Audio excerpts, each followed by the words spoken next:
આજના લેક્ચરની અંદર આપણે છે એ આપણે વિદ્યુત રસાયણ ચેપ્ટર છે, તો આપણું એકમ છે તો એકમ 3 વિદ્યુત રસાયણ કયું ચેપ્ટર છે?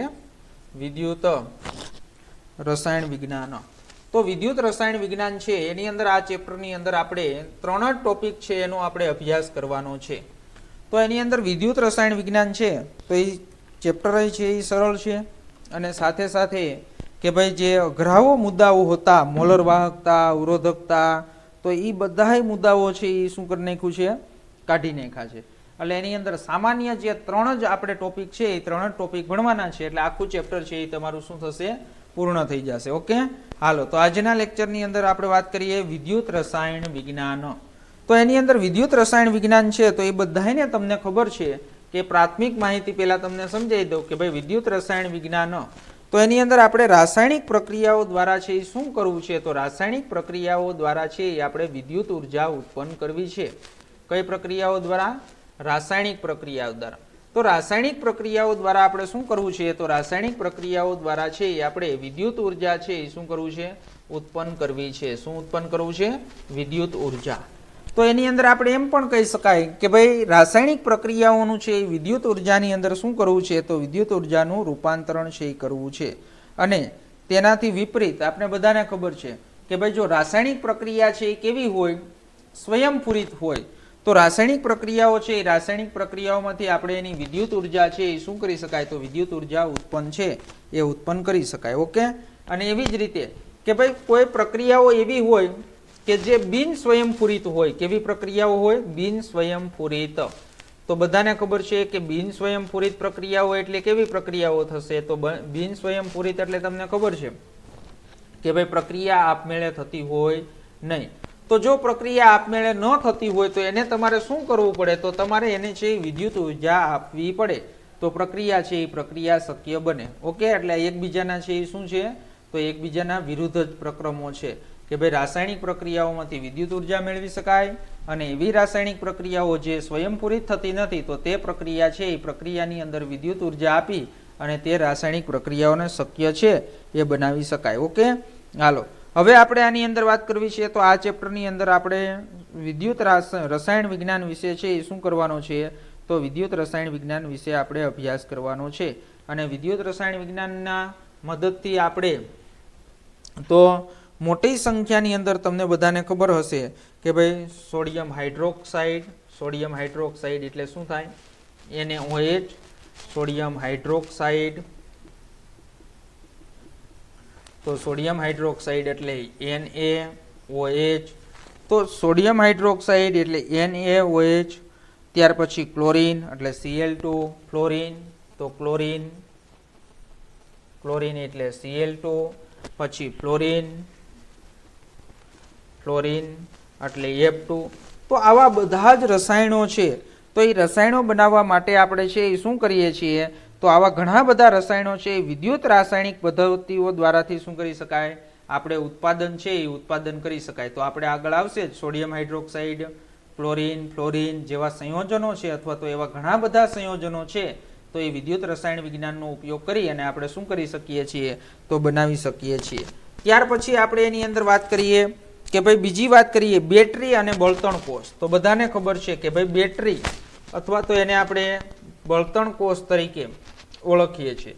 તો એની અંદર બેટરી છે તો એ બેટરીનો આપણે ઉપયોગ કરી અને શું કરીએ છીએ? તો બેટરીનો ઉપયોગ કરી અને મોટા ભાગના છે એ ઉપકરણો છે એ ઉપકરણો આપણે ચલાવવા છે એ ચલાવીએ છીએ. તો તમને ખબર છે અત્યારે મોબાઈલ છે, ટેબ્લેટ છે, લેપટોપ છે, તો આ બધાની અંદર આપણે છે એ શું કરીએ છીએ? બેટરીનો ઉપયોગ કરીએ છીએ. ઓકે, હાલો તો ઘણા બધા ઉપકરણો છે એ ઉપકરણોની અંદર આપણે બેટરીનો ઉપયોગ કરીએ છીએ. તો હવે આપણે આ ચેપ્ટરની અંદર પ્રાથમિક માહિતી તમને બધી સમજાવી. તો હવે આ ચેપ્ટરની અંદર આપણે શરૂઆત કરીએ. તો આ ચેપ્ટરની અંદર પહેલો જ ટોપિક તમારો છે તો એ પહેલો જ ટોપિક છે 3.1 વિદ્યુત રાસાયણિક કોષ. હવે જો સાંભળજો વિદ્યાર્થી મિત્રો બધા, 3.1 જે તમારો ટોપિકનું નામ છે વિદ્યુત રાસાયણિક કોષ. શું છે? વિદ્યુત રાસાયણિક કોષ. હવે જો ભાઈ વિદ્યુત રાસાયણિક કોષ છે એ તમને ખબર ન પડે તો આખા ચેપ્ટરની અંદર છે એ તમને કાંઈ ખબર પડશે નહીં. એટલે મારે વિદ્યુત રાસાયણિક કોષ તમારે હોમવર્કની અંદર એ નથી કરવાનું અને તમારે એની અંદર છે એ ખાલી એક વખત વાંચી લેવાનું છે અને તમને ખબર પડે કે ભાઈ આ વિદ્યુત રાસાયણિક કોષ એટલે કે કેવી રીતે હોય. તો એની અંદર આ પ્રાથમિક માહિતી છે અને એ પ્રાથમિક માહિતી હું તમને સમજાવીશ તો જ આગળ ચેપ્ટરની અંદર તમને ખબર પડશે, બાકી તમને આ ચેપ્ટરની અંદર કાંઈ ખબર પડશે નહીં. એટલે આપણે વાત કરવાની છે વિદ્યુત રાસાયણિક કોષ. તો એની અંદર ઝડપથી 10 મિનિટની અંદર તમને વિદ્યુત રાસાયણિક કોષ છે એની અંદર પ્રાથમિક માહિતી છે એ પ્રાથમિક માહિતી તમને આપી દઉં એટલે તમને છે ખ્યાલ આવે કે ભાઈ કઈ રીતે આની અંદર કોષ હોય. પછી આપણે એની અંદર જે 3.2 છે તો એ 3.2 આપણે અભ્યાસ કરશું. ઓકે, હાલો. તો એની અંદર તમને બધાને ખબર છે કે 9મા 10મા ધોરણની અંદર તમે અભ્યાસ કરતા હતા ત્યારે તમારે આવતું હતું કે ભાઈ એક બીકરની અંદર તમે શું ભરો છો, તો એક બીકરની અંદર તમે CuSO4 નું કોપર સલ્ફેટનું દ્રાવણ ભરતા હતા. કોનું ભરતા હતા? CuSO4. અને CuSO4 નું જે દ્રાવણ છે તો એનો રંગ કેવો છે? તો CuSO4 ના દ્રાવણનો રંગ છે વાદળી રંગ છે. હવે એની અંદર તમે શું કરો છો તો કે ભાઈ ઝેડેનની પટ્ટી મૂકો છો. શું મૂકો છો તમે? ઝેડેનની પટ્ટી. તો ઝેડેનની પટ્ટી મૂકી અને તમને બધાને ખબર છે કે ભાઈ થોડોક સમય જવા દેશો એટલે કોપર સલ્ફેટના દ્રાવણના વાદળી રંગની તીવ્રતામાં શું થશે? તો વાદળી રંગની તીવ્રતામાં છે એ તીવ્રતામાં ઘટાડો થશે. એટલે વાદળી રંગ છે એ કેવો થતો જશે? આછો આછો. અને થોડોક સમય વધારે એટલે કે 2-5 કલાક કે 1 દિવસ જેટલું દ્રાવણ પડ્યું રહેવા દેશો તો એની અંદર છે એ પ્રક્રિયા થઈ અને દ્રાવણનો વાદળી રંગ દૂર થઈ અને છે એ દ્રાવણ કેવા રંગનું બની જશે? રંગવિહીન. તો હવે જે આ બીકરની અંદર તમને રંગવિહીન દ્રાવણ મળ્યું, કયું દ્રાવણ મળ્યું? રંગવિહીન. તો એ રંગવિહીન દ્રાવણ છે એ કોનું છે? તો રંગવિહીન દ્રાવણ છે ZnSO4 નું, ઝીંક સલ્ફેટનું છે. અને પાત્રના તળિયે શું થશે? તો કે ભાઈ પાત્રના તળિયે છે એ કોપર છે એ કોપરના પરમાણુ શું થશે? તો કોપરના પરમાણુ ગોઠવાશે. તો વિદ્યાર્થી મિત્રો આની અંદર મારે આ જે મેં તમને આકૃતિ સમજાવી મારે એનું રિએક્શન લખવું હોય તો એની અંદર તમને બધાને આવડે જ છે. 11મા ધોરણની અંદર એ ઘણી વખત આપણે આવી ગયું છે કે ભાઈ કોપર સલ્ફેટનું એકવીએસ સોલ્યુશન છે એની અંદર તમે ઝેડેનની સોલિડ પટ્ટી મૂકી એટલે એની અંદર શું થશે? તો પ્રક્રિયા થઈને બધાને ખબર જ છે કે કોપર કરતા ઝીંકની સક્રિયતા વધારે એટલે SO4 આયન છે -2 કોની સાથે જોડાશે? ઝેડેન સાથે જોડાશે. એટલે શું બની જશે? ZnSO4 એકવીએસ શું થશે? અને પ્લસ Cu સોલિડ. ઓકે, તો આ કોપર સલ્ફેટ છે એનો રંગ કેવો છે? તો કોપર સલ્ફેટનો રંગ છે એ વાદળી રંગ છે અને જ્યારે ZnSO4 નો છે એ કેવો રંગ હોય છે? રંગવિહીન. ઓકે, હાલો. હવે જો આપણે જે અભ્યાસ કરવાનો છે એ વિદ્યુત રાસાયણિક કોષ જે બનાવવાનો છે તો એની થોડીક પ્રાથમિક માહિતી તમને આપી દઉં કે ભાઈ એની અંદર તમારે 2 બીકર લેવાના છે. આપણે આગળની આકૃતિ જોઈ એની અંદર કેટલા બીકર લીધા હતા? 1 બીકર. તો હવે આપણે આ જે બીજી આકૃતિ દોરીએ છીએ એની અંદર શું લેવાનું છે? 2 બીકર લેવાના છે. તો એની અંદર તમે જે દ્રાવણ ભરો છો એ દ્રાવણને શું કહેવાય? તો એ દ્રાવણને કહેવાય વિદ્યુત વિભાજ્ય દ્રાવણ. કેવું દ્રાવણ કહેવાય એને? વિદ્યુત વિભાજ્ય. તો એ વિદ્યુત વિભાજ્ય જે દ્રાવણ છે તો એ વિદ્યુત વિભાજ્ય દ્રાવણની આપણે વાત કરીએ તો એની અંદર જે દ્રાવણ છે એ તમે જે બીકરની અંદર છે એ ભર્યું છે તે જ દ્રાવણના ધાતુ છે એ ધાતુનો સળિયો તેની અંદર ડુબાડવાનો છે. તો આપણે એની અંદર વાત કરીએ કે ભાઈ આમાં મેં વિદ્યુત વિભાજ્ય તરીકે છે એ કોનું? તો વિદ્યુત વિભાજ્ય તરીકે છે એ કોનું દ્રાવણ ભરેલું છે? તો વિદ્યુત વિભાજ્ય તરીકે મેં ZnSO4 નું દ્રાવણ ભરેલું છે. કોનું દ્રાવણ ભરેલું છે? ZnSO4 ઝીંક સલ્ફેટ. તો મારે આની અંદર છે કોની પટ્ટી? તો કોની પટ્ટી ડુબાડવાની? ઝીંક છે સોરી આપણે બીજી આકૃતિ દોર નાખીએ. તો એની અંદર આપણે 2 બીકર લઈએ તો આ 2 બીકરની અંદર છે એ શું કરવામાં આવશે? તો 2 બીકરની અંદર છે આ પહેલા બીકરની અંદર તમે ZnSO4 છે તો ZnSO4 નું શું કરો છો? તો ઝીંક સલ્ફેટનું તમે દ્રાવણ ભરો છો. ઓકે, તો શેનું દ્રાવણ ભર્યું તમે? ZnSO4. તો ZnSO4 નું દ્રાવણ ભર્યું તો એની અંદર આપણે શું કરશું? તો એની અંદર છે ઝીંકની છે એ શું રાખવામાં આવશે? તો ઝીંકની ઝેડેનની છે એ શું રાખવામાં આવશે? પટ્ટી રાખવામાં આવશે. તો એ ઝીંકની છે એ પટ્ટી રાખવામાં આવશે. તો બીજા બીકરની અંદર તમે શું કરો છો? તો બીજા બીકરની અંદર કોપર સલ્ફેટનું દ્રાવણ ભરેલું છે. કોનું દ્રાવણ ભરેલું છે? કોપર સલ્ફેટનું. કોપર સલ્ફેટ એટલે શું થશે? CuSO4. ઓકે, હાલો. તો CuSO4 નું દ્રાવણ ભર્યું છે, તો એની અંદર મારે છે એ શું કરવાનું છે, તો એની અંદર મારે કોપરની પટ્ટી છે એ ડુબાડવાની છે. ઓકે, હાલો. તો હવે આ જે બંને પટ્ટી છે એ બંને પટ્ટીને મારે છે એ શું કરવાનું છે, તો એક વાહક તાર વડે છે એ વાહક તાર વડે મારે બંનેને છે એ શું કરી દેવાનું છે, જોડી દેવાની છે. ઓકે, હાલો.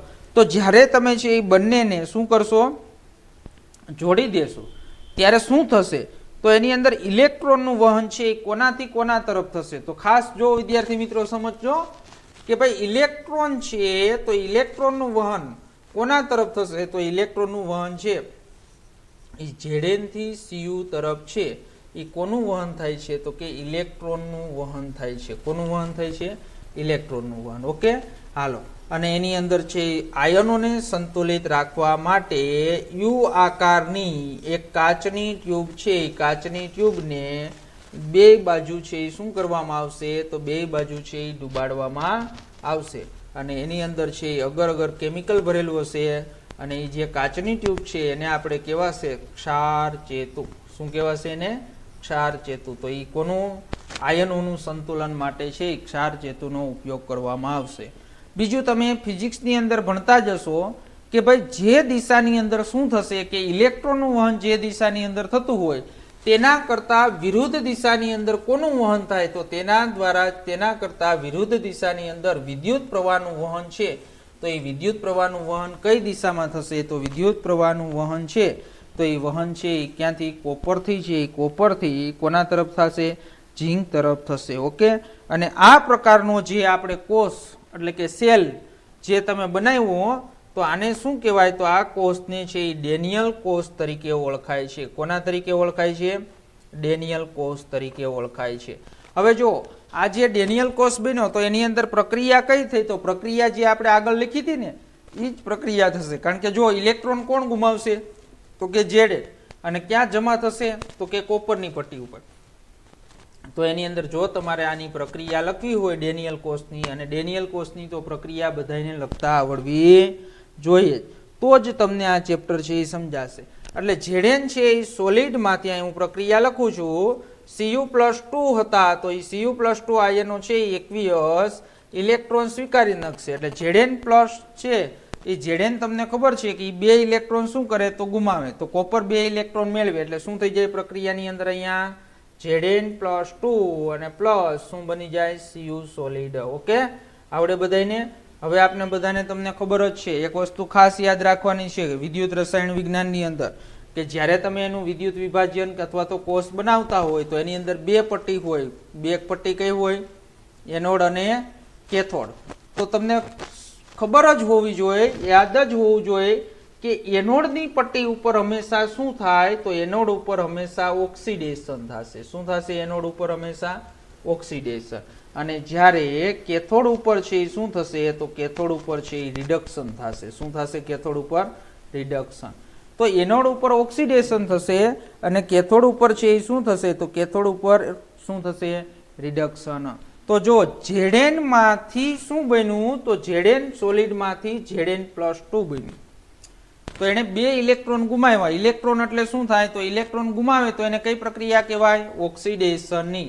તો એની અંદર આપણે 11મા ધોરણની અંદર વિદ્યાર્થી મિત્રો ઓક્સિડેશન અને રિડક્શન પ્રક્રિયાઓની છે એ વ્યાખ્યાઓ સમજી ગયા છીએ. તો એ વ્યાખ્યાઓ આપણે અહીંયા આવડવી જોઈએ કે કોઈ પણ પદાર્થ છે ઇલેક્ટ્રોન ગુમાવે તો એનું શું થયું કહેવાય, તો ઇલેક્ટ્રોન ગુમાવે તો એનું શું થયું કહેવાય, ઓક્સિડેશન. અને ઇલેક્ટ્રોન મેળવે તો એનું શું થયું કહેવાય, રિડક્શન. તો અહીંયા Zn નું શું થશે, તો Zn નું છે એ ઓક્સિડેશન થશે. તો એ Zn નું છે એ ઓક્સિડેશન થતું હોવાથી Zn નો સળિયો છે એ કોના તરીકે વર્તે, તો ઝીંકનો સળિયો પટ્ટી છે એ એનોડ તરીકે, અને જ્યારે કોપર છે એ કોના તરીકે વર્તે છે, તો કોપર કેથોડ તરીકે વર્તે છે. ઓકે, સમજણ પડી ગઈ વિદ્યાર્થી મિત્રો. હવે આની આજ હું તમને વાત કરી દઉં કે આની આજ આકૃતિની અંદર તમે શું કરો છો, તો આની આજ આકૃતિની અંદર આપણે આ જે કોષ છે તો એ કોષનો જે ડેનિયલ કોષ છે, ખાસ હો ભાઈ MCQ ની અંદર, તો ડેનિયલ કોષનો E0 સેલ, ઈ સેલ એટલે 11મા ધોરણની અંદર ભણી ગયા પ્રમાણિત વિદ્યુતધ્રુવ પોટેન્શિયલ. તો પ્રમાણિત વિદ્યુતધ્રુવ પોટેન્શિયલ એટલે કે આ સેલ છે કેટલા વોલ્ટ ઉત્પન્ન કરશે. તો આ જે આપણો ડેનિયલ કોષ છે તો એ ડેનિયલ કોષ છે એ શું કરશે, તો ડેનિયલ કોષ છે 1.1 વોલ્ટ છે એ શું કરે છે, તો 1.1 વોલ્ટ છે એ પ્રોડ્યુસ કરે છે. ઓકે, સમજણ પડી ગઈ બધા વિદ્યાર્થી મિત્રોને? તો આ જે પ્રકારનો કોષ છે એ કોષને કોના તરીકે ઓળખાય છે, તો એને ડેનિયલ કોષ તરીકે ઓળખવામાં આવે છે. કોના તરીકે ઓળખવામાં આવે છે? ડેનિયલ કોષ તરીકે. સમજાઈ ગયું? હાલો, હવે આપણે એની અંદર શું કરવાનું છે કે આ ડેનિયલ કોષ તો આપણે સમજી ગયા. હવે એના ઉપરથી આપણે છે એક આકૃતિ છે અને એ આકૃતિ ઉપરથી આપણે શું કરવાનું છે, તો એ આકૃતિ ઉપરથી આપણે સમજવાનું છે કે ભાઈ એની અંદર કે આ જે ડેનિયલ કોષ છે તો એ ડેનિયલ કોષની અંદર આપણે વિદ્યુત પ્રવાહ એટલે કે એનો વિદ્યુતધ્રુવ પોટેન્શિયલ 1.1 વોલ્ટ છે. પણ જો તમે આને શું કરો કે આને આ જે ડેનિયલ કોષ છે, શું છે? ડેનિયલ કોષ. તો એ ડેનિયલ કોષની અંદર તમે બાહ્ય વિદ્યુત દબાણ લગાડો એટલે બાહ્ય બેટરી તમારે હજી આની સાથે શું કરવાનું છે, હાલો ઝડપથી દોરી નાખું છું, સમજાઈ દઉં છું.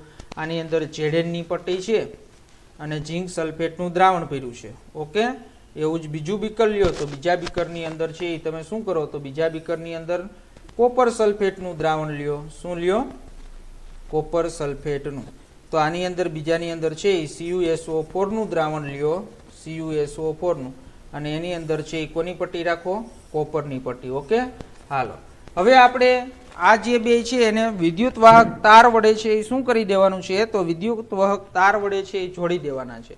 જોડવા તો છે જ આપણે, પણ એની સાથે પાછી આપણે શું કરવી છે, તો એના સાથે આપણે છે એક રિવોસ્ટેટ. રિવોસ્ટેટ એટલે વેરિયેબલ છે એ વેરિયેબલ અવરોધ કહેવાય ને. શું કહેવાય? વેરિયેબલ અવરોધ. તો એની આકૃતિ અહીંયા આપેલી છે, આપને તમારી ટેક્સ્ટબુકમાં આપેલી છે.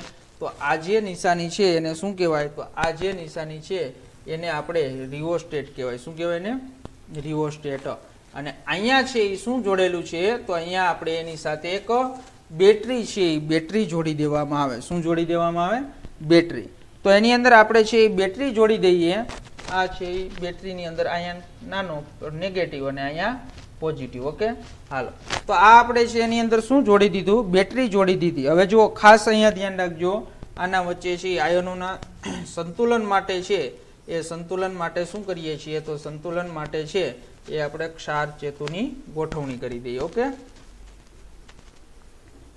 હાલો, હવે જુઓ કે આની અંદર છે એ આપણે કે વિદ્યુત પ્રવાહ છે તો એ વિદ્યુત પ્રવાહ છે એની દિશા માપવા માટે આપણે શું કરીએ છીએ, તો દિશા માપવા માટે આપણે અહીંયા ગેલ્વેનોમીટર છે એ જોડી દઈએ છીએ. શું જોડી દઈએ છીએ? ગેલ્વેનોમીટર. હવે બધાનું ધ્યાન અહીંયા, એટલે બધાને છે એ ખબર પડી જાય કે ભાઈ તમને બધાને ખબર છે ઇલેક્ટ્રોનનું વહન છે કઈ બાજુથી કઈ બાજુ જાય છે, તો ઇલેક્ટ્રોનનું વહન છે ક્યાં જાય છે? ઝેડેનથી કોપર તરફ જશે. હવે આપને ખબર છે કે આ જે આપણો ડેનિયલ કોષ છે એ ડેનિયલ કોષનો ઈ સેલ છે, તો ઈ સેલ કેટલા વોલ્ટ પ્રોડ્યુસ કરે છે, ઉત્પન્ન કરે છે, તો એ કેટલા વોલ્ટ ઉત્પન્ન કરે છે? 1.1 વોલ્ટ ઉત્પન્ન કરે છે. ઓકે, હવે જો આપણે એની અંદર અહીંયા છે એ શું જોડ્યું છે, તો અહીંયા બેટરી જોડેલી છે અને એ બેટરી જોડેલી છે એને શું કહેવાય, તો એને કહેવાય બાહ્ય વિદ્યુત દબાણ આપણે લાગુ પાડવું છે. શું લાગુ પાડવું છે વિદ્યાર્થી મિત્રો? બાહ્ય વિદ્યુત દબાણ આપણે લાગુ પાડવું છે. તો જો તમે બાહ્ય વિદ્યુત દબાણ છે એ લાગુ પાડશો તો શું થશે, તો એની આપણે વાત કરવી છે. તો એની અંદર 3 કન્ડિશન આવશે. કેટલી કન્ડિશન આવશે? 3. કે ભાઈ આપણે જે બાહ્ય દબાણ લાગુ પાડવું છે એ 1.1 વોલ્ટ કરતાં ઓછું, 1.1 વોલ્ટ કરતાં ઓછું લાગુ પાડવું છે. બીજું 1.1 વોલ્ટ જેટલું, અને ત્રીજું 1.1 વોલ્ટ કરતાં વધારે વિદ્યુત વધારે બાહ્ય વિદ્યુત દબાણ લાગુ પાડવું છે. શું કરવું છે? બાહ્ય વિદ્યુત દબાણ લાગુ પાડવું છે. તો હવે એની અંદર વિદ્યાર્થી મિત્રો આપણે ખાસ સમજવાનું છે. પહેલી કન્ડિશનની તમને વાત કરું કે ભાઈ જો તમે આ બેટરી તમે જે બહારથી જોડી છે એ બેટરીનો વોલ્ટ તમે 1.1 વોલ્ટ કરતા તમે ઓછો વિદ્યુત પ્રવાહ અથવા તો વિદ્યુત સ્થિતિમાન છે એ તમે લાગુ પાડશો તો શું થશે, તો એની અંદર છે ઇલેક્ટ્રોનનું વહન છે એ પણ આ દિશામાં થશે અને વિદ્યુત પ્રવાહનું વહન છે એ પણ આ દિશામાં. એટલે જેમ ડેનિયલ કોષ છે કાર્યરત એવી જ રીતે એનું કાર્ય થશે. ઓકે, એમાં કાંઈ પ્રોબ્લેમ છે નહીં. હવે આપણે એની અંદર એમ કહીએ કે ભાઈ 1.1 વોલ્ટ જેટલું જ તમારે બાહ્ય વિદ્યુત દબાણ લાગુ પાડવું છે. કેટલું લાગુ પાડવું છે? તો 1.1 વોલ્ટ જેટલું જ છે એ શું કરવું છે? બાહ્ય વિદ્યુત દબાણ છે એ બાહ્ય વિદ્યુત દબાણ તમારે લાગુ પાડવું છે. તો એ બાહ્ય વિદ્યુત દબાણ છે એ તમારે લાગુ પાડવું હોય તો એની અંદર 1.1 વોલ્ટ જ લાગુ પાડવું છે. તો તમારો આ ડેનિયલ કોષ છે એ કેટલા વોલ્ટ? કે ભાઈ 1.1 વોલ્ટ જ ઉત્પન્ન કરે છે અને તમે બાહ્ય વિદ્યુત દબાણ લાગુ પાડ્યું એ પણ કેટલા વોલ્ટ છે? 1.1 વોલ્ટ જ છે. તો શું થશે? તો કે ભાઈ આની અંદર રાસાયણિક પ્રક્રિયા થશે નહીં. એટલે ઇલેક્ટ્રોનનું વહન કે વિદ્યુત પ્રવાહનું વહન છે એ પ્રવાહનું વહન થતું નથી. એટલે ગેલ્વેનોમીટર છે ને એનું આવર્તન 0 થઈ જશે. જો એની અંદર છે એ શું થશે કે ભાઈ ઇલેક્ટ્રોન આ દિશામાં જતો હોય ત્યારે પહેલા તો આપને ખબર હોવી જોઈએ કે ભાઈ ગેલ્વેનોમીટર શા માટે જોડેલું હોય. તો ગેલ્વેનોમીટર છે એ વિદ્યુત પ્રવાહની હાજરી અને વિદ્યુત પ્રવાહની દિશા. જ્યારે 1.1 વોલ્ટ કરતા તમે છે એ શું કર્યું? ઓછું લાગુ પડશો તો તમારું ગેલ્વેનોમીટરનું આવર્તન આ બાજુ જોવા મળ્યું હશે. પણ જો તમે 1.1 વોલ્ટ જેટલો જ તમે છે વિદ્યુત પ્રવાહ લાગુ પાડશો તો એ 0 ઉપર આવી જશે. 0 ઉપર આવી જશે એટલે એનો મતલબ એમ થયો કે વિદ્યુત પ્રવાહ છે એ ઉત્પન્ન થતો નથી. ઓકે, હાલો. તો એની અંદર જ્યારે તમે બાહ્ય વિદ્યુત દબાણ 1.1 વોલ્ટ લાગુ પાડો છો, શું કહું છું? બાહ્ય દબાણ તમે 1.1 વોલ્ટ લાગુ પાડો છો ત્યારે તમારો ડેનિયલ કોષ છે એ પણ 1.1 વોલ્ટ શું કરે છે?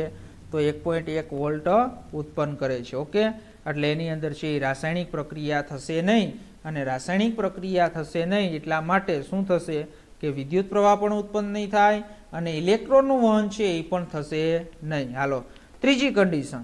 તો ત્રીજી કન્ડિશન છે કે બેટરી દ્વારા તમે બાહ્ય વિદ્યુત દબાણ કેટલું લગાડો છો?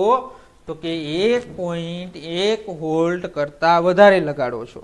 તો 1.1 વોલ્ટ કરતા જ્યારે તમે વધારે લગાડશો ત્યારે તમને બધાને ખબર હોય કે આ પ્રક્રિયા છે એ પ્રક્રિયાની અંદર ગેલ્વેનોમીટરનું તમે ઓબ્ઝર્વેશન કરશો તો ગેલ્વેનોમીટરનું આવર્તન છે એની દિશા બદલાઈ જશે. તો એ દિશા બદલાશે. બાહ્ય દબાણ વધી ગયું, બાહ્ય દબાણ વધી ગયું એટલે આ ઇલેક્ટ્રોનની દિશા પણ બદલાઈ જશે. એટલે ઇલેક્ટ્રોનનું વહન છે એ કોના તરફથી?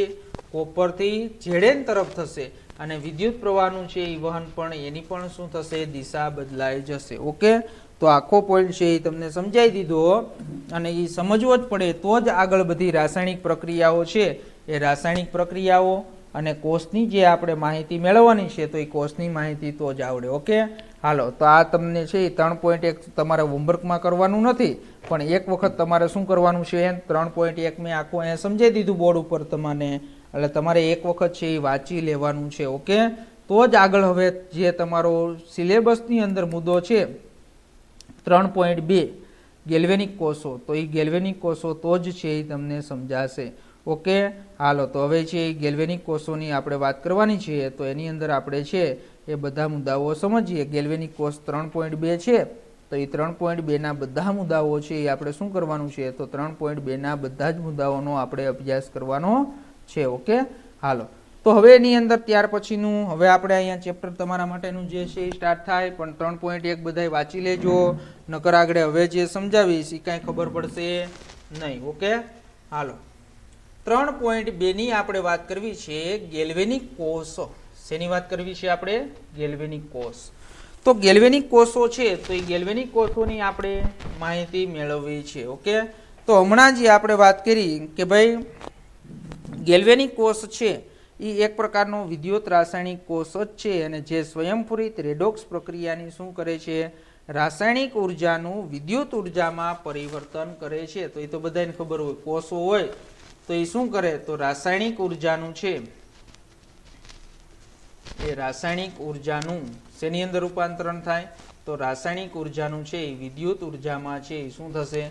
તો રાસાયણિક ઉર્જાનું છે એ વિદ્યુત ઉર્જામાં રૂપાંતરણ થશે અને આવા ઉપકરણોની મદદથી છે ગિબ્સ ઉર્જાનું વિદ્યુતકીય ઉર્જામાં રૂપાંતરણ થશે અને જેનો ઉપયોગ આપણે છે એ જેનો ઉપયોગ જે વિદ્યુત ઉર્જા ઉત્પન્ન થાય તેનો ઉપયોગ છે એ તેનો ઉપયોગ શું કરવો છે? તો તેનો ઉપયોગ છે એ આપણે શેની અંદર? હીટર, પંખો, મોટર, તો આ બધા ઇલેક્ટ્રિક જે વિદ્યુતકીય સાધનો છે તો એ વિદ્યુતકીય સાધનો ચલાવવા માટે છે એ આપણે કોનો ઉપયોગ કરશું? તો એ બધા સાધનો ચલાવવા માટે આપણે ગેલ્વેનિક કોષો છે એ ગેલ્વેનિક કોષોનો ઉપયોગ કરશું. ઓકે, હાલો. તો હવે આપણે ડેનિયલ કોષની જે વાત કરી, તો આગળ જે આપણે ભણી ગયા, જો અહીંયા તમને એમ કીધું કે આગળ ડેનિયલ કોષની જે વાત કરી, તો જો હવે તમને ખબર જ ન હોય કે ડેનિયલ કોષ કોને કહેવાય, ડેનિયલ કોષની અંદર કઈ રાસાયણિક પ્રક્રિયા થાય, તો તમારે અહીં રિએક્શન છે એ શું કરવું પડે, ગોખવું જ પડે. એટલે મેં તમને સમજાવ્યો ડેનિયલ કોષ.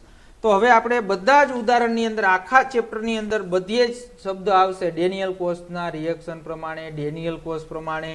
એટલે આપને ખબર હોવી જોઈએ કે ભાઈ ડેનિયલ કોષ કે એટલે તરત જ આપને યાદ આવી જવું જોઈએ કે ભાઈ ZN છે સોલિડ સાથે Cu+2 એકવિયસ પ્રક્રિયા થઈ અને શું મળશે આપને, તો પ્રક્રિયા થઈ અને શું મળશે, ZN+2 એકવિયસ અને શું મળશે આપને, Cu સોલિડ. ઓકે, તો આ જે કોષ છે એ કોષ શું છે, ડેનિયલ કોષનું રિએક્શન છે. હવે તમને અહીંયા સમજાવું, આ ડેનિયલ કોષનું જે રિએક્શન છે તો એ પ્રક્રિયા છે એ કેવી પ્રક્રિયા છે, રેડોક્સ પ્રક્રિયા. કેવી પ્રક્રિયા છે, રેડોક્સ પ્રક્રિયા. તો રેડોક્સ પ્રક્રિયા છે એ કઈ પ્રક્રિયા હોય કે ભાઈ જે પ્રક્રિયાની અંદર શું થતું હોય, ઓક્સિડેશન અને રિડક્શન. શું થાય વિદ્યાર્થી મિત્રો, ઓક્સિડેશન અને રિડક્શન.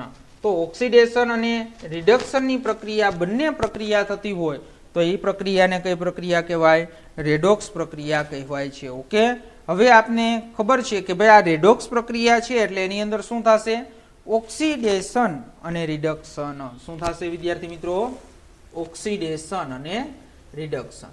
તો આગળ આપણે 11મા ધોરણની અંદર ભણી ગયા કે ભાઈ ઓક્સિડેશન અને રિડક્શન જે પ્રક્રિયાઓ છે એની વ્યાખ્યા આપણે ઇલેક્ટ્રોન ઉપરથી આપવી હોય તો ઇલેક્ટ્રોન ઉપરથી કેવી રીતે અપાશે, તો તમને બધાને ખબર હોવી જોઈએ. ઓક્સિડેશન એટલે ઇલેક્ટ્રોન શું કરે, તો ઇલેક્ટ્રોન ગુમાવે તેને ઓક્સિડેશન કહેવાય. અને રિડક્શન એટલે ઇલેક્ટ્રોન છે એ શું કરે, મેળવે. તો ઇલેક્ટ્રોન મેળવે એને શું કહેવાય, તો ઇલેક્ટ્રોન મેળવે એને રિડક્શન કહેવાય. ઓકે, હાલો. તો હવે એની અંદર તરત જ તમને ખબર પડી જાય કે ભાઈ ZN સોલિડ છે એમાંથી ZN+2 બન્યું. +2 એટલે એને 2 ઇલેક્ટ્રોન ગુમાવ્યા એટલે એને શું કહેવાય, એનું ઓક્સિડેશન થયું. પછી આપણે Cu+2 માંથી શું થયું, તો Cu+2 માંથી છે એ Cu બન્યું એટલે એને 2 ઇલેક્ટ્રોન મેળવ્યા એટલે એનું કોપરનું શું થયું, રિડક્શન. તો આ જે બંને જે ડેનિયલ કોષની પ્રક્રિયા છે એની અંદર મારે આપણે 11મા ધોરણની અંદર લખતા જ ઓક્સિડેશન અર્ધ પ્રક્રિયા અને રિડક્શન અર્ધ પ્રક્રિયા અને બેનો સરવાળો કરતા એટલે શું મળતું, રેડોક્સ પ્રક્રિયા. તો હવે મારે અહીં લખવું હોય ઓક્સિડેશન અર્ધ પ્રક્રિયા. શું લખવું હોય મારે, ઓક્સિડેશન અર્ધ પ્રક્રિયા.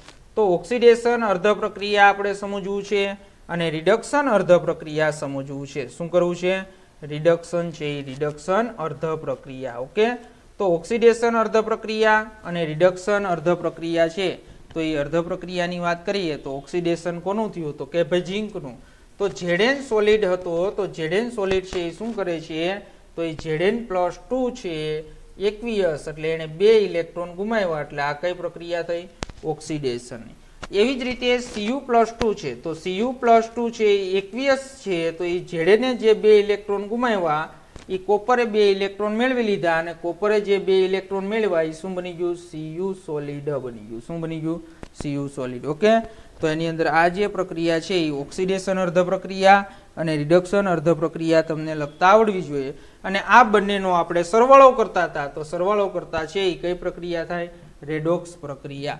તો આ ડેનિયલ કોષ છે તો ડેનિયલ કોષની અંદર આપણે વાત કરી. ઓકે, હાલો. તો હવે એની અંદર તમને એ પણ ખબર હોવી જોઈએ કે ભાઈ રિડક્શન છે તો એ રિડક્શન આપણે હમણાં જ આગળ વાત કરી કે ભાઈ ઓક્સિડેશન હંમેશા કોના ઉપર થાય, તો ઓક્સિડેશન અર્ધ પ્રક્રિયા છે એ હંમેશા એનોડ. તો એનોડ તરીકે આપણે અહીંયા શું લેતા હતા, તો એનોડ તરીકે આપણે ખબર છે કે ભાઈ ઓક્સિડેશન ક્યાં થયું, તો ઓક્સિડેશન છે એ ઓક્સિડેશન ક્યાં થશે, તો ઓક્સિડેશન છે એ ઝીંક વિદ્યુત ધ્રુવ ઉપર થશે. ક્યાં વિદ્યુત ધ્રુવ ઉપર, ઝીંક વિદ્યુત ધ્રુવ ઉપર છે એ વિદ્યુત ધ્રુવ ઉપર શું થશે, તો ઝીંક વિદ્યુત ધ્રુવ ઉપર ઓક્સિડેશન થશે. અને ઓક્સિડેશન થયું એટલે ઝીંક વિદ્યુત ધ્રુવને આપણે શું કીધું હતું, તો ઝીંક વિદ્યુત ધ્રુવને કોના તરીકે વર્તે કે ભાઈ ઓક્સિડેશન થાય તો એ કોના તરીકે વર્તે, એનોડ તરીકે. અને એવી જ રીતે રિડક્શન અર્ધ પ્રક્રિયા છે, શું છે, રિડક્શન અર્ધ પ્રક્રિયા. તો રિડક્શન અર્ધ પ્રક્રિયા છે તો રિડક્શન અર્ધ પ્રક્રિયા એટલે શું કહેવાશે, તો રિડક્શન અર્ધ પ્રક્રિયા એટલે એની અંદર કોપર ઉપર, કોપર વિદ્યુત ધ્રુવ ઉપર શું થશે, તો કોપર વિદ્યુત ધ્રુવ ઉપર રિડક્શન થશે. તો કોપર વિદ્યુત ધ્રુવ ઉપર રિડક્શન થાય તો આપણે એને કોના તરીકે ઓળખીએ છીએ? તો એને કોના તરીકે ઓળખીએ છીએ? કેથોડ તરીકે. કોના તરીકે ઓળખીએ છીએ? કેથોડ તરીકે ઓળખાય છે. ઓકે, હાલો, તો સમજણ પડી ગઈ વિદ્યાર્થી મિત્રો.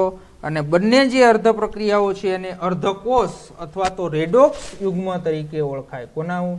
રેડોક્સ યુગ્મ તરીકે.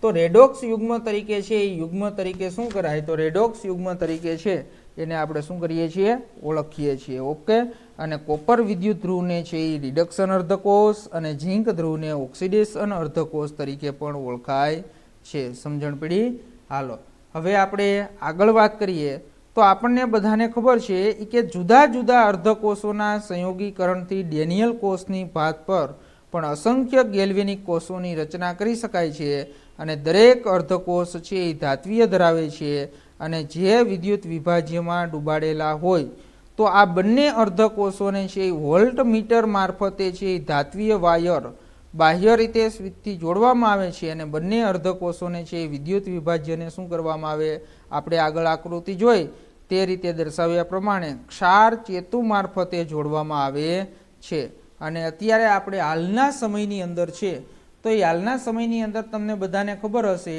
કે ભાઈ આપણે 2 વ્હીલ અને 4 વ્હીલની અંદર જે બેટરીનો ઉપયોગ કરીએ છીએ. શું ઉપયોગ કરીએ છીએ આપણે? 2 વ્હીલ અને 4 વ્હીલની અંદર બેટરીનો જે આપણે ઉપયોગ કરીએ છીએ તો એ પણ શું છે? તો એ બેટરીનો જે આપણે ઉપયોગ કરીએ છીએ તો એ પણ આપને ખબર છે કોષ જ છે. તો એ કોષની અંદર તમે જોઈ શકશો કે એક જ દ્રાવણની અંદર શું કર્યું હોય? તો એક જ દ્રાવણની અંદર છે એ દ્રાવણની અંદર એની અંદર શું કરેલું હોય? તો એક જ દ્રાવણની અંદર ડૂબાડેલા છે એ ડૂબાડેલા હોય છે. તો એની અંદર એક જ દ્રાવણની અંદર એનોડ અને કેથોડ છે તો એ કેથોડને ડૂબાડવામાં આવે છે. એટલે જો લખ્યું છે આપણી ટેક્સ્ટ બુકમાં કે ભાઈ કેટલીક વાર બંને છે એ શું થશે? તો બંને છે એ બંને વિદ્યુત ધ્રુવને એક જ વિદ્યુત વિભાજ્યમાં દ્રાવણમાં ડૂબાડવામાં આવશે. તો જ્યારે આવા પ્રકારના કોષ છે એ હશે કે ભાઈ એક જ વિદ્યુત વિભાજ્ય દ્રાવણની અંદર શું કરવામાં આવ્યું હોય? તો બંને છે એ એનોડ અને કેથોડને ડૂબાડવામાં આવ્યા હોય ત્યારે શું થશે? તો ત્યારે એની અંદર છે એ ક્ષાર ચેતુ જે આપણે હમણાં બનાવ્યો હતો એવી એની જરૂર રહેતી નથી. તો એવા કિસ્સાની અંદર છે એ ક્ષાર ચેતુની જરૂર પડતી નથી. ઓકે, હાલો, હવે આપણે એની અંદર વાત કરવાની છે કે ભાઈ તમને બધાને ખબર જ છે કે એનોડ હોય તો એનોડ શું થાય? તો આપણે આગળ આકૃતિ દોરી હતી તો એ આકૃતિ પ્રમાણે તમને ખબર જ છે કે ભાઈ એનોડ હોય તો એ એનોડ ઓગળે અને કેથોડ ઉપર છે એ શું થાય? તો કેથોડ ઉપર ધાતુ છે એ શું થાય? નિક્ષેપિત, એટલે કે જમા છે એ જમા થાય છે. ઓકે, અને બંને વચ્ચે છે એ બંને વચ્ચે એટલે કે બંને વિદ્યુત ધ્રુવો વચ્ચે છે એ પોટેન્શિયલનો જે તફાવત હોય તો એને શું કહેવાય? વિદ્યુત ધ્રુવ પોટેન્શિયલ તરીકે ઓળખાય છે. તો એની અંદર આપણે બધાને જે પેરેગ્રાફ આપ્યો છે એ પેરેગ્રાફ આપણે બધાને ખબર જ છે અને એ આપણે આગળ આકૃતિ દોરી એટલે જ દોરી હતી કે ભાઈ તમને છે એ ખ્યાલ આવે એટલા માટે. ઓકે, હાલો, તો એની અંદર આપણે જોતા જઈએ કે ભાઈ દરેક વિદ્યુત ધ્રુવ છે શું છે? દરેક વિદ્યુત ધ્રુવ. તો જો આકૃતિ જોતા જોઈએ એની અંદર આપણે, હાલો, તો જો આકૃતિની અંદર તમને સમજાયું હતું કે ભાઈ દરેક વિદ્યુત ધ્રુવ એટલે એનોડ, ઝીંક અને કોપર વિદ્યુત વિભાજ્યની આંતર સપાટી પર ધાતુ આયન દ્રાવણમાંથી વિદ્યુત ધ્રુવ પર નિક્ષેપિત થવાનું વલણ ધરાવે છે અને તેને ધન વીજભારિત બનાવવાનો શું કરે? પ્રયત્ન કરે.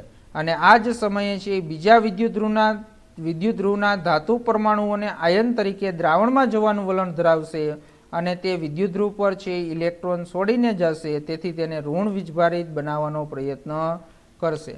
એટલે આપને ખબર જ છે Zn છે એ Znમાંથી Zn+2 બનશે અને Cu+2 માંથી Cu બનશે. ઓકે, તો એની અંદર જેથી તેની ઋણ વીજભારિત બનવાનો પ્રયત્ન કરશે અને સંતુલને છે વીજભારનું અલગીકરણ છે એ અલગીકરણ હોય છે અને બંને એકબીજાની વિરુદ્ધ પ્રક્રિયાના વલણના આધારે દ્રાવણની સાપેક્ષમાં ધન વીજભાર કે ઋણ વીજભાર ધરાવે છે. અને હવે જે આપણા શું છે? વીજભાર, વિદ્યુતભાર કે ભાઈ ધન વીજભાર અને ઋણ વીજભાર, એટલે એની અંદર એનોડ અને કેથોડ જેને આપણે શું કહીએ છીએ? વિદ્યુત ધ્રુવ. તો વિદ્યુત ધ્રુવ અને વિદ્યુત વિભાજ્ય વચ્ચે છે પોટેન્શિયલનો જે તફાવત વિકસે છે. કોના વચ્ચે? વિદ્યુત ધ્રુવ અને વિદ્યુત વિભાજ્ય વચ્ચે જે પોટેન્શિયલનો તફાવત વિકસે છે એને શું કહેવાય? વિદ્યુત ધ્રુવ પોટેન્શિયલ કહેવાય છે. અને જ્યારે અર્ધ પ્રક્રિયામાં સમાવિષ્ટ આયનોની સાંદ્રતા કેવી હોય? 1 મોલારિટી એટલે આની અંદર જે આપણે અર્ધકોષ એટલે કે ZnSO4 નું દ્રાવણ અને CuSO4 નું જે દ્રાવણ આપણે ભર્યું છે એની સાંદ્રતા કેટલી હોય વિદ્યાર્થી મિત્રો? ખાસ આ એક વસ્તુ સમજો, 1 મોલારિટી હોય. કેટલી હોય? 1 મોલારિટી. તો ત્યારે જે એના વિદ્યુત ધ્રુવ અને વિદ્યુત વિભાજ્ય વચ્ચે છે એ શું થાય? તો વિદ્યુત ધ્રુવ અને વિદ્યુત વિભાજ્ય વચ્ચે જે કોષનો અથવા તો વિદ્યુત ધ્રુવનો જે પોટેન્શિયલ વિકસે છે આપણે એને શું કીધું? વિદ્યુત ધ્રુવ પોટેન્શિયલ. પણ જો આની સાંદ્રતા કેવી લેવામાં આવે? 1 મોલારિટી લેવામાં આવે. તો 1 મોલારિટી લેવામાં આવે તો એને શું કહેવાય? તો 1 મોલારિટી લેવામાં આવે તો એને કહેવાય પ્રમાણિત વિદ્યુત ધ્રુવ પોટેન્શિયલ. કોના તરીકે? શબ્દ આગળ શું લગાડી દેવાનો? પ્રમાણિત. તો એને આપણે કહેવાય પ્રમાણિત વિદ્યુત ધ્રુવ પોટેન્શિયલ તરીકે ઓળખાય છે. કોના તરીકે ઓળખાય છે? પ્રમાણિત વિદ્યુત ધ્રુવ પોટેન્શિયલ. તો એને આપણે પ્રમાણિત વિદ્યુત ધ્રુવ પોટેન્શિયલ તરીકે ઓળખશું અને આપણે IUPAC નામ પ્રમાણે એને રિડક્શન પોટેન્શિયલ અથવા તો એને પ્રમાણિત વિદ્યુત ધ્રુવ પોટેન્શિયલ પણ તરીકે રજૂ કરશું. ઓકે, હાલો. હવે જે આપણો આ ગેલ્વેનિક કોષ છે એના અર્ધકોષની અંદર ઓક્સિડેશન પ્રક્રિયા કોના ઉપર? તો એ તો મેં તમને આગળ જ સમજાવી દીધું છે કે ભાઈ ઓક્સિડેશન અર્ધ પ્રક્રિયા છે એ કોના ઉપર થશે? તો ઓક્સિડેશન અર્ધ પ્રક્રિયા છે એ એનોડ ઉપર થશે અને તેના દ્રાવણની સાપેક્ષમાં તેનો એટલે કે તેના દ્રાવણની સાપેક્ષમાં એનો પોટેન્શિયલ કેવો હોય? તો એનોડ ઉપર થતી પ્રક્રિયા હોય તો તમને ખબર જ છે કે એના ઉપર એના દ્રાવણની અંદર જે પોટેન્શિયલનો તફાવત છે એ કેવો હોય? ઋણ. અને બીજા અર્ધકોષમાં જેમાં રિડક્શન પ્રક્રિયા થાય છે તો રિડક્શન પ્રક્રિયા થતી હોય તો આપણે એને શું કહીએ છીએ? કેથોડ. શું કહેવાય છે? કેથોડ કહીએ છીએ. તો એ કેથોડ કહે છે અને તે દ્રાવણની સાપેક્ષમાં તેનો પોટેન્શિયલ કેવો હોય? તો તેનો પોટેન્શિયલ કેવો હોય છે? ધન પોટેન્શિયલ હોય છે. આથી બંને ધ્રુવો વચ્ચે પોટેન્શિયલનો તફાવત ઉદ્ભવે છે અને જેવી તમે આ સ્વિચને ચાલુ કરો એટલે શું થશે? સ્થિર પર ઓન પર મૂકવામાં આવે ત્યારે ઋણ વિદ્યુત ધ્રુવથી ધન વિદ્યુત ધ્રુવ, એ તમને સમજાવી દીધું.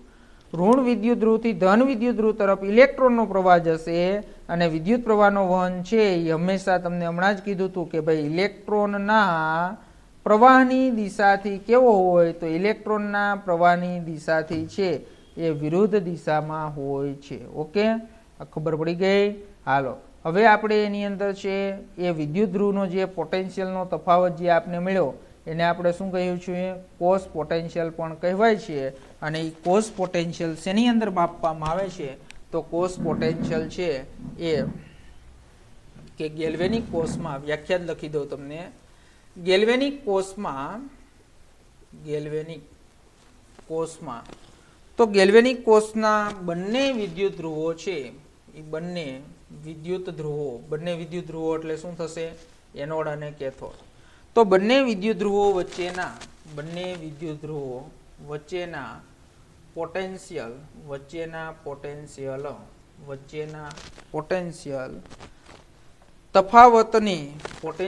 તફાવતને શું કહેવાય? તો પોટેન્શિયલ તફાવતને કોષ પોટેન્શિયલ તરીકે પણ ઓળખાય છે. કોના તરીકે? કોષ પોટેન્શિયલ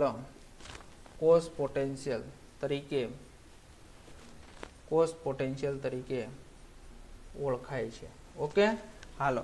તો ગેલ્વેનિક કોષોમાં છે એ બંને વિદ્યુત ધ્રુવો વચ્ચે છે તો એ બંને વિદ્યુત ધ્રુવો વચ્ચેના પોટેન્શિયલના તફાવતને કોષ પોટેન્શિયલ તરીકે પણ ઓળખાય છે. અને MCQ ની અંદર ઘણી વખત પૂછાય છે વિદ્યાર્થી મિત્રો કે ભાઈ કોષ પોટેન્શિયલ શેની અંદર મપાય? તો કોષ પોટેન્શિયલ છે એ વોલ્ટમાં માપવામાં આવે છે. તો વોલ્ટમાં છે એ માપીએ તો વોલ્ટ માપવા હોય તમારે તો શેની મદદથી માપો? તો વોલ્ટમીટરની મદદથી. તો એ વોલ્ટમીટરની મદદથી છે એ આપણે શું કરીએ છીએ? તો વોલ્ટમીટરની મદદથી આપણે વોલ્ટમાં માપીએ છીએ. ઓકે, હાલો. પછી આપણે વાત કરીએ કેથોડ અને એનોડના વિદ્યુત ધ્રુવ પોટેન્શિયલનો તફાવત એટલે કોષ પોટેન્શિયલ અને તેને કોના તરીકે ઓળખાય છે? તો તેને કોષ ઇલેક્ટ્રોમોટિવ ફોર્સ તરીકે. કોષ પોટેન્શિયલને કોના તરીકે ઓળખાય? કોષ ઇલેક્ટ્રોમોટિવ ફોર્સ. તો ઇલેક્ટ્રોમોટિવ ફોર્સ એટલે EMF ફિઝિક્સમાં ભણતા હશો તમે. તો ઇલેક્ટ્રોમોટિવ ફોર્સ તરીકે છે એ ફોર્સ તરીકે ઓળખાય છે. ઓકે, તો આપણે એને EMF પણ કહેવાય છે. શું કહેવાય? આપણે એને EMF તરીકે પણ ઓળખાય છે.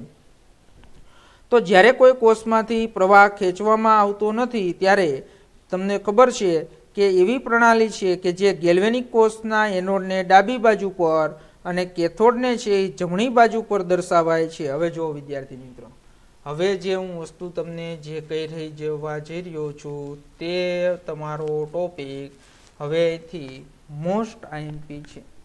11મા ધોરણની અંદર તમે આનો અભ્યાસ કરી ચૂક્યા છો, પણ જેને ન યાદ હોય તો એ આપણે અત્યારે અહીંયા સમજી લઈએ.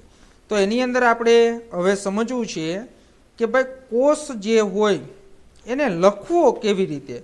જો કોષ તમને લખતા નહીં આવડે ને તો કોષ ઉપરથી જે બધા દાખલાઓ છે તો એ દાખલાઓ તો એ કાંઈ વસ્તુ છે એ તમને ખબર પડશે નહીં. તો એની અંદર છે એ આપણે વાત કરીએ કે ભાઈ કોષ તમારે લખવો કઈ રીતે. તો એની અંદર તમારો જે ગેલ્વેનિક કોષ છે અથવા તો કોઈ પણ કોષ હોય એનો એનોડ હોય. જો એના નિયમો લખતો જાઓ એટલે તમને ખ્યાલ આવતો જાય કે ભાઈ એનોડ છે તો એનોડને કઈ બાજુ દર્શાવવાનો, તો એનોડને છે એનોડને ડાબી બાજુ દર્શાવવાનો. કઈ બાજુ? ડાબી બાજુ. અને એવી જ રીતે તમારો જે કેથોડ છે તો એ કેથોડને કઈ બાજુ દર્શાવવાનો, તો કેથોડને છે એ જમણી બાજુ. તો એનોડને છે એ ડાબી બાજુ અને કેથોડ છે તો એ કેથોડને શું થશે, તો કેથોડને છે એ જમણી બાજુ છે એ જમણી બાજુ દર્શાવવામાં આવે છે. ઓકે, હાલો હવે એની અંદર જો વાત કરું છું એ ખાસ આ પહેલી વસ્તુ ખબર પડી જવી જોઈએ. તમારો જે કોષ છે એ કોષની અંદર એનોડ જે હોય એને ડાબી બાજુ દર્શાવવાનું છે અને કેથોડ છે એને કઈ બાજુ દર્શાવવાનું છે, જમણી બાજુ દર્શાવવાનું છે. ઓકે, હવે આપણે એની અંદર તમને ખબર છે કે તમે એમ હમણાં જ આપણે વાત કરી હતી કે ભાઈ આ શું લીધું તમે, તો તમને બધાને ખબર છે કે આ છે એ કોનું દ્રાવણ છે, ZnSO4 નું દ્રાવણ હતું. એની અંદર શું થયું, તો એની અંદર તમે ઝીંકની પટ્ટી ભરતા, ઝીંકની પટ્ટીને ડૂબાડતા હતા. એવી જ રીતે તમને ખબર છે, તો એવી જ રીતે શું થશે, તો એવી જ રીતે તમને કોપર સલ્ફેટનું દ્રાવણ હોય. શેનું દ્રાવણ હોય? કોપર સલ્ફેટનું. તો એની અંદર આપણે શું કરતા હતા, તો CuSO4 ના દ્રાવણની અંદર કોપરની પટ્ટી ડૂબાડેલી હતી. એટલે અહીંયા શું થયું કે ભાઈ વિદ્યુત ધ્રુવ અને શું થશે, તો કે ભાઈ વિદ્યુત ધ્રુવ અને વિદ્યુત વિભાજ્ય દ્રાવણ છે તો એ વિદ્યુત વિભાજ્ય દ્રાવણો આની અંદર છે એ શું કરેલા છે, ભરેલા છે, એ ભરેલા હોય છે. ઓકે, હાલો તો એની અંદર એક મિનિટ,